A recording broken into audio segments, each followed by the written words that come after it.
Ajay sir आ गए हैं। Ajay sir स्वागत है। अजय सर, एक तरफ राहुल गांधी पुंछ पहुंचे हुए हैं। आज मोदी जी बीकानेर में जाकर के बताया है कि मेरे रगों में रक्त नहीं सिंदूर बह रहा है, लेकिन पहलगाम नहीं गए, वो मणिपुर भी नहीं गए, वो पुलवामा भी उस समय नहीं गए, वो ऐसी किसी जगह पर घटना के समय पर घटना स्थल पर नहीं जाते हैं। राहुल गांधी इस जिम्मेदारी का निर्वहन करते हुए बखूबी दिखाई दे रहे हैं। एक तरफ राहुल गांधी पुंछ पहुंचे हैं, दूसरी तरफ जयशंकर को लेकर के जो उन्होंने ट्वीट किया, वो ट्वीट जो है वो सवाल बड़ा होता जा रहा है कि आखिर जे क्यों कहा राहुल गांधी ने, क्या है उस जे का मतलब, क्या माना जाए? नहीं, मैं प्रफुल्ल जी की बात से पूरी तरह सहमत हूं। जोकर को जोकर ही कहा जाएगा, जोकर जयशंकर है तो निश्चित रूप से उसका जो मैं अभिप्राय समझता हूं वो यही समझता हूं। बहरहाल जो भी उन्होंने कहा हो वो असली मकसद तो राहुल गांधी ही बता सकते हैं। लेकिन मैं इतना जरूर कहूंगा कि आज लगता है कि देश का प्रधानमंत्री नरेंद्र मोदी नहीं है, देश का प्रधानमंत्री राहुल गांधी है। क्योंकि जो काम प्रधानमंत्री को करना चाहिए था, जो प्रधानमंत्री को जाना चाहिए था, उन सारी जगह जहां विक्टिम थे, जहां गोलियां चली, जहां हमारे लोग शहीद हुए, हमारे सैनिक शहीद हुए, उनके परिवारों से उनसे मिलना चाहिए था, वह काम प्रधानमंत्री ने नहीं किया। वह काम कौन कर रहा है जाके? राहुल गांधी। तो भाई राहुल गांधी प्रधानमंत्री हैं या नरेंद्र मोदी? नरेंद्र मोदी को हमारे सैनिकों का मनोबल बढ़ाने के लिए जाना चाहिए था। आप याद करिए 1971 की लड़ाई, श्रीमती इंदिरा गांधी जो पूर्वी पाकिस्तान था उस समय, वहां पर जब युद्ध चल रहा था तो उस बॉर्डर पे गई थी। सेना अध्यक्ष ने मना किया, कहा कि आपको गोली लग सकती है। उन्होंने कहा जब हमारा सैनिक मर सकता है तो प्रधानमंत्री को तो पहले मरने का वो होना चाहिए। तो वो वहां जाती हैं। लेकिन हमारा मौजूदा प्रधानमंत्री इतना कायर है कि वो वहां जाने की बजाय कहां जाता है? जालंधर से, सिटी से 15 किलोमीटर की दूरी पे आदमपुर जो स्टेशन है, एयरबेस है, वहां जाता है। अब आप सोचिए, उसको चाहिए था वो जाता सीमा पे उस जगह खड़ा होता और खड़े होके वहां से यही बात जो उसने कही, सिंदूर वाली बात बीकानेर से, वो वहां से कहता तो शायद प्रभावी होती। लगता कि हाँ, सिंदूर सचमुच वो ये कर रहा है। हालांकि रासायनिक तौर पे ये कभी संभव नहीं है। मैंने इसको लेके ट्वीट भी किया और मैंने कहा नरेंद्र मोदी को इलाज की जरूरत है, तत्काल वो इलाज करवाइए। बहरहाल नहीं तो पता नहीं कब वो मर जाएंगे, हम नहीं बता सकते हैं। और ईश्वर करे उन्हें लंबी उम्र मिले, और मैं तो चाहता हूं इतनी मिले कि वो चाहे 100 साल और बिस्तर पे ही पड़े रहें, लेकिन उन्हें जीवित रहना चाहिए। तो मैं तो ईश्वर से यही प्रार्थना करता हूं। बहरहाल मैं दूसरी चीज ये कह रहा हूं कि प्रधानमंत्री को घटना 22 तारीख को होती है। उसके पहले आप देखिए 15 तारीख को इंटेलिजेंस यह इनपुट दे देता है, रॉ यह इनपुट दे देता है कि कश्मीर में कुछ बड़ा करने की साजिश रची जा रही। यह बात भारतीय जनता पार्टी आरएसएस का जो मुखपत्र है, ऑर्गेनाइजर, वो ट्वीट भी करता है। अब आप सोचिए कि कुछ जम्मू कश्मीर में बड़ा होने जा रहा। 19 तारीख को प्रधानमंत्री का कार्यक्रम था। वैसे तो शौचालयों को भी वो हरी झंडी दिखाते हैं, जाके उसके भी फीते काटते हैं। वहां वंदे भारत की ट्रेन का उद्घाटन रुक गया, नाना साहब नहीं जाएंगे, डर लग गया। अब उसके बाद में 22 तारीख को यह घटना हो जाती है। मैं इस जगह एक चीज बताऊंगा, आप याद करिए 2013 डॉक्टर मनमोहन सिंह और सोनिया गांधी को जाकर के वहां टनल और दूसरे प्रोजेक्ट का कुछ का उद्घाटन करना था, कुछ का शिलान्यास करना था। जो सोनमर्ग वाली बनी हुई है टनल बन के तैयार हो गई। मैं अभी गया था जब अभी कश्मीर इस घटना के बाद, तो मैं उस टनल से गया आगे, तो बहुत अच्छी टनल बनी है। तो वहां पर जब उसका वो शिलान्यास करने गए तो ये कहा गया उसके जस्ट एक दिन पहले आतंकी घटना होती है उसी जगह। तुरंत आ जाता है नहीं आपको नहीं जाना चाहिए, ये हो जाएगा वो हो जाएगा सब कुछ। श्रीमती सोनिया गांधी और मनमोहन सिंह वहां गए, उन्होंने सारे कार्यक्रमों में हिस्सा लिया, सभी जगह वो किए। गूगल कर लीजिएगा, आपको आ जाएगा। उस समय मैं इंडिया न्यूज में था और इंडिया न्यूज में मैंने उसका पूरा कवरेज का वीडियो चलाया था और सारी घटना बताई थी। आप कहेंगे मैं भेज दूंगा। बहरहाल ये सोचिए, यह होता है एक लीडर का फर्ज। और यहां क्या है, हमारा लीडर इतना फट्टू कि वो भाग खड़ा होता है, ना ना हम नहीं जाएंगे। अरे भैया, तुम्हें तो दूर करना था, जहां घटना हुई है उससे बहुत दूर तुम्हें करना था, करीब करीब 100 किलोमीटर दूर करना था। तो अब आप सोचिए, जब इतना डरपोक और कायर प्रधानमंत्री हो तो आप क्या उम्मीद करेंगे। बहरहाल घटना हो जाती है 22 तारीख को। जब घटना होती है इमीडिएट आप चेक करा लीजिएगा, प्रधानमंत्री को उसकी सूचना 5 मिनट के भीतर पीएमओ से वहां दे दी जाती है। लेकिन प्रधानमंत्री इस घटना की सूचना के बाद रात तक वहां के तमाम नाच गाने और अपने प्रदर्शन और अपना पूरा जैसा वो कराता है उन सब में मस्त रहा, गाने गवाता रहा और सब कुछ करता रहा, नाचता रहा। यह सब हुआ जब हमारे 28 लोग मौत के मुंह में चले गए। उसके बाद आप देखिए, उसके बाद हालात ये हैं उसके कि उसे अगले दिन सही में आना था। कोई ये नहीं है कि उसे कोई अगले दिन नहीं आना था। जो प्रोग्राम था वो एक ही दिन का था, अगले दिन उन्हें वहां से विदा होना था। साहब क्या मीडिया में छपवाया गया, प्रधानमंत्री अपनी यात्रा बीच में ही रोक के आ रहे हैं और ये करके आ रहे हैं। काहे की बीच में रोक के आ रहे हैं भाई? आपको तो सुबह सुबह आना ही था वहां से। तो और वहां से भारत में नई दिल्ली तक का जो रास्ता है एयर से, वो सिर्फ और सिर्फ 48 मिनट का था। 48 मिनट। अब आप सोचिए, क्योंकि नरेंद्र मोदी के पास जो वाहन है, यानी वो विमान है 8,500 करोड़ रुपए का जो स्पेशली खरीदा गया है, वो वही है जो इतनी स्पीड से और सारी चीजें कर लेता है। बावजूद इसके प्रधानमंत्री हमारा नहीं आता है, वो अर्ली मॉर्निंग पहुंचता है। अब आप सोचिए, उधर राहुल गांधी नेता प्रतिपक्ष हैं, वो अमेरिका में होते हैं, उन्हें पता चलता है, वो अपने कार्यक्रम रद्द करते हैं और उनके पास कोई विमान नहीं होता है।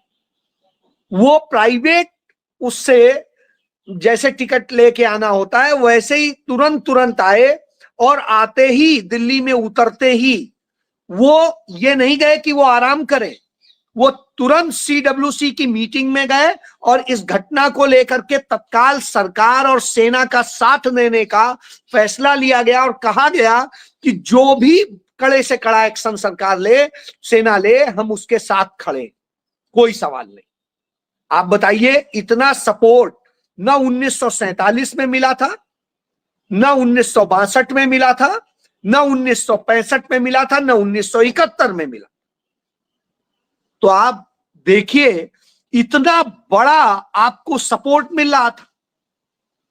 जब 1947 की लड़ाई हुई थी पहली, याद करिए, उस समय प्रधानमंत्री का जो पद होता था वो वैसा ही था जैसे जम्मू कश्मीर के मुख्यमंत्री उमर अब्दुल्ला की स्थिति। वो म्यूनिसिपल समझ लीजिए टाइप का एक पद था। उसके पास न सेना थी, न कुछ था, न कुछ था। ये आपको जानकारी के लिए बता दूं, उस समय कमांडर इन चीफ कौन होता था सेना का?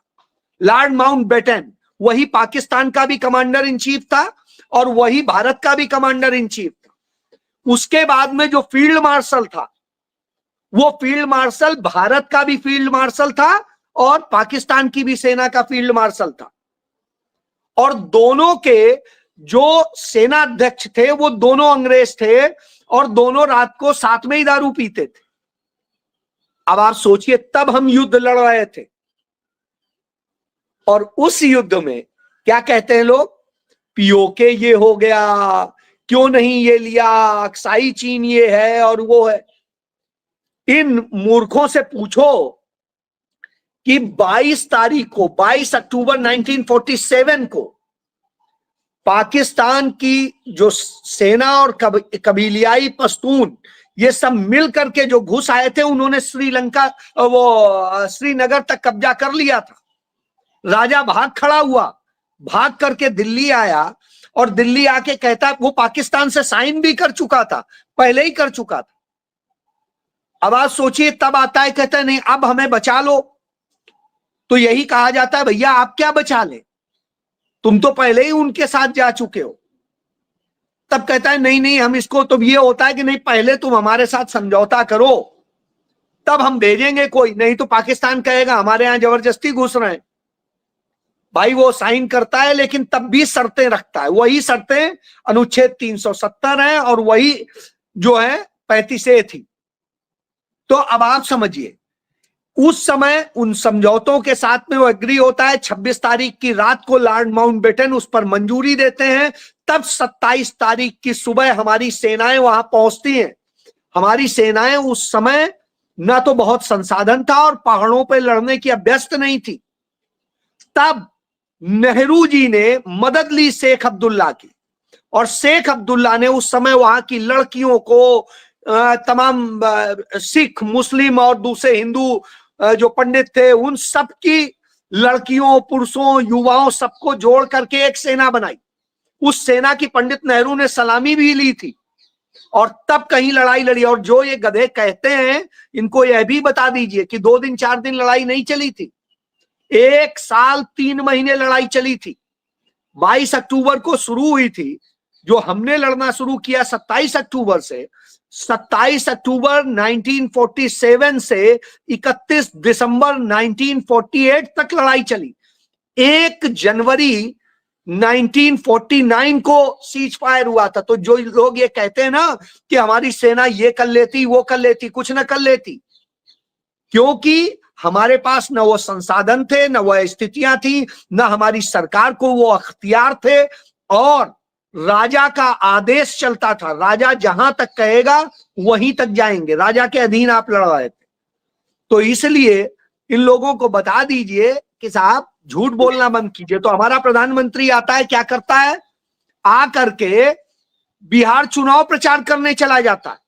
मतलब उसके लिए इस देश आवश्यक नहीं था, लेकिन राहुल गांधी सर्वदलीय मीटिंग में भी जाते हैं और उसके बाद कश्मीर पहुंच जाते हैं, वहां घटना स्थल पे भी जाते हैं, उन लोगों से भी मिलते हैं, सबसे मिलके और सारी चीजें करके, वहां के इफेक्टेड लोगों से मिलके, सेना के लोगों से मिलके, और जब आते हैं तो आप सोचिए उसके बाद वो कहां जाते हैं, जो शहीद हुए वहां घटनाओं में उनके घर जाते हैं। लेकिन हमारा प्रधानमंत्री आज तक पुंछ में घटना हुई हो या कोई हुई हो, किसी में भी गया हो तो आप मुझे बता दीजिए, किसी में भी नहीं गया। और इतना ज्यादा झूठ प्रचार होता है, जबकि सच्चाई आप देखिए, सच्चाई ये है कि जितने घटनाएं नरेंद्र मोदी के शासनकाल में जम्मू कश्मीर में आतंकवाद की हुई हैं उतनी कभी नहीं हुई है। तो यह जान लीजिए कि झूठ बोलने का पूरा इतिहास बना रखा है। 2004 से लेके 2014 तक जो जम्मू कश्मीर में बड़ी आतंकी घटनाएं थी, कांग्रेस के शासनकाल में, मनमोहन सिंह के शासनकाल में सिर्फ 2 हुई थी। लेकिन नरेंद्र मोदी के शासनकाल में बड़ी बड़ी घटनाओं की बात कर रहा हूं, 18 घटनाएं हुई हैं आतंकी, जम्मू कश्मीर से जुड़ी हुई, बॉर्डर पार का जिसमें कनेक्शन बताया जाता है।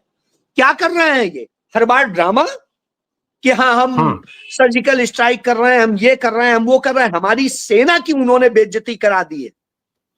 हमारी सेना में बहुत दम है, हमारी सेना का एक एक जवान, एक एक अफसर इस देश के लिए समर्पित है। लेकिन इस कायर प्रधानमंत्री ने उसको दुनिया में कलंकित कर दिया है।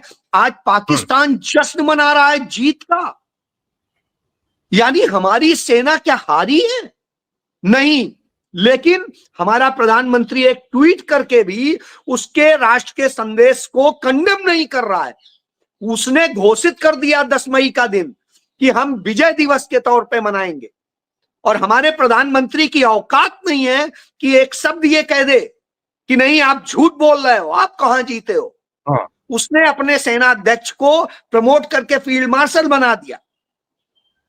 आप ये देखिए, इतना वो सब कुछ करता चला जा रहा है और आपकी औकात नहीं है। आपका विदेश मंत्री कहता है हमने इस घटना के पहले ही पाकिस्तान को इन्फॉर्म कर दिया था कि हम ये करने जा रहे हैं। हम नहीं कह रहे हैं, वही कह रहा। अब आप बताइए, आप यदि कह दिए तो हमारे सैनिकों की मौत के कारण आप हैं, हमारे नागरिकों की मौत का कारण आप हैं, और हमारे तमाम विमान और जो भी चीजें मारी गई और जो भी कुछ हुआ है उन सब के भी नुकसान के कारण आप हैं, क्योंकि आपने पहले बता दिया। सामान्य नियम जो है, जो हमारा समझौता है, जो चंद्रशेखर करके गए थे, जो हमारे प्रधानमंत्री थे, उस समझौते के मुताबिक हम घटना के बाद बताएंगे, पहले बिल्कुल। नहीं। यहां आपने लिखा बोला कि एट स्टार्ट, तो आप स्टार्ट में ही यदि बता देंगे तो साहब, चोर से कहो चोरी करो, साहूकार से कहो जागते रहो, तो साहब आप हमारे लोगों को मरवाने के लिए, ये हमारे, कल मैंने देखा एक अयोध्या का लड़का था, तिवारी लेफ्टिनेंट, बेचारा शहीद हो गया सिक्किम के पास में। कोई है, कोई उस पे एक नरेंद्र मोदी ने ट्वीट करके भी श्रद्धांजलि दी हो? इतना बेशर्म और कायर प्रधानमंत्री भारत के इतिहास में न कभी हुआ है और दुनिया के इतिहास में नहीं हुआ है। ऐसा कायर प्रधानमंत्री भी हमें देखने को मिलेगा, यह हमारे लिए शर्मनाक बात है। जी।